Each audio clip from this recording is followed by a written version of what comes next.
Welcome to Luca is a Billionaire, where the only thing I invest in is your answers. You start by getting the right tools and securing the door. This prevents surprises. First, remove visible screws from the handle and faceplate while you hold components so they don't fall.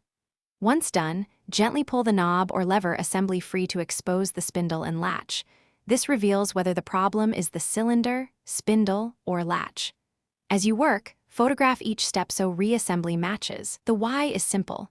Clear diagnosis avoids buying the wrong replacement parts. You now focus on the lock's internal parts to find the root cause. After removing the retaining clip or set screw, pull the cylinder free and examine pins and the tailpiece. Broken pins or a worn spindle explain sticking or no turns.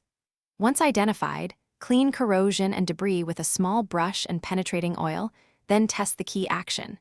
If grinding or loose parts remain, you'll need a replacement cylinder or latch. Make sure to note exact model or measurements for ordering. You finish by carefully reassembling in the reverse order of disassembly.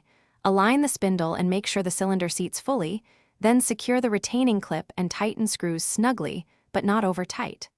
Once done, test the lock with the key and handle at least 10 cycles to confirm smooth operation. If the latch catches, loosen mounting screws and realign the strike plate, moving it in 1/8 inch increments until the bolt enters freely. This tip fixes 80% of binding problems. Thanks for watching and please subscribe. It's the best investment you'll ever make.